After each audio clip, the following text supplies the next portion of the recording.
Public service commission office ఎదురుగా శాంతియుతంగా నిరసన చేస్తున్నటువంటి విద్యార్థులను, నిరుద్యోగులను, వివిధ విద్యార్థి సంఘాల సోదరులను, సోదరిమణులను రాష్ట్ర ప్రభుత్వం దుర్మార్గంగా అరెస్టు చేయించడాన్ని తీవ్రంగా బీఆర్ఎస్ పార్టీ తరఫున ఖండిస్తా ఉన్నాం.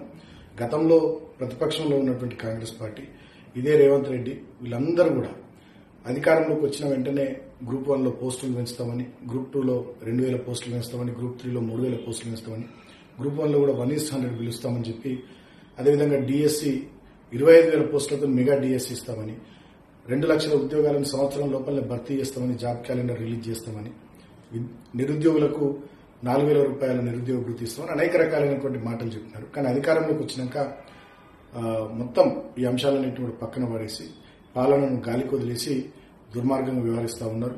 ఈ విషయంలో ఆందోళనకు గురైన తెలంగాణ నిరుద్యోగ యువత పెద్ద ఎత్తున ఆందోళనలు నిర్వహిస్తూ ఉంటే పోలీసుల చేత వారిని అక్రమంగా అరెస్టులు చేయించడాలు, కఠినాతి కఠినంగా వాళ్ళని శిక్షించడాలు, అక్రమంగా కేసులు పెట్టడాలు, తీవ్రమైనటువంటి నిర్బంధాన్ని వల్ల రేవంత్ రెడ్డి ప్రభుత్వం ప్రయోగించడం చాలా దుర్మార్గం.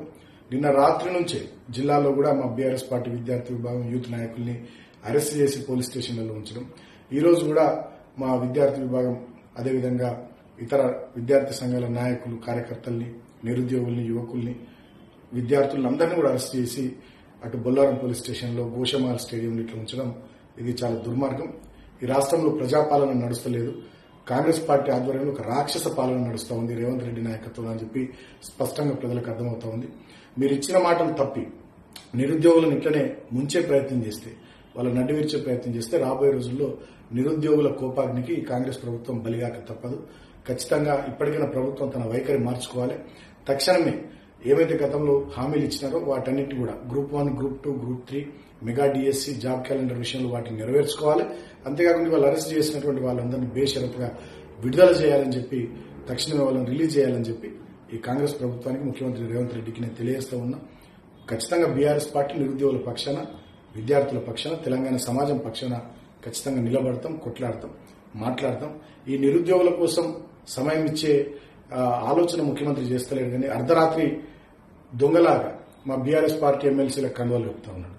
పక్క రాష్ట్ర ముఖ్యమంత్రితో మీటింగ్లకి నాకు సమయం ఉంటుంది, కానీ నిరుద్యోగులకు ఇచ్చిన మాట నిలబెట్టుకోవడానికి, వాళ్ళతో మాట్లాడడానికి, నోటిఫికేషన్లు ఇవ్వడానికి మాత్రం ఈయనకు తీరిక లేదు.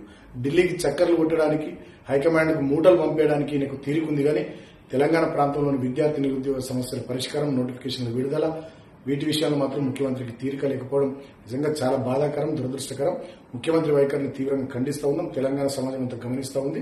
మీ పద్ధతి మార్చుకోవాలి. లేకపోయినట్టయితే రాబోయే అసెంబ్లీలో కూడా డెఫినెట్ గా బీఆర్ఎస్ పార్టీ ఇప్పటికీ మా వర్కింగ్ ప్రెసిడెంట్ గారు చెప్పినారు, ఖచ్చితంగా నిరుద్యోగుల పక్షాన పార్టీ మా బీఆర్ఎస్ ఎల్పీ కూడా అసెంబ్లీలో ఖచ్చితంగా మా ఎమ్మెల్యేలు కొట్లాడతారని చెప్పి సందర్భంగా తెలియజేస్తూ, ఇవాళ పోరాటం చేసినటువంటి, నిరసన కార్యక్రమాల్లో పాల్గొన్నటువంటి అందరికీ కూడా బీఆర్ఎస్ పార్టీ సంఘీభావాన్ని తెలుపుతూ ప్రభుత్వాన్ని మళ్ళొకసారి నేను డిమాండ్ చేస్తా ఉన్నా, బేషరతుగా అరెస్ట్ చేసినటువంటి నిరుద్యోగులను, యువతులను, విద్యార్థులను, నాయకులను అందరినీ కూడా విడుదల చేయాల్సిందిగా నేను ఈ ప్రభుత్వాన్ని డిమాండ్ చేస్తాను.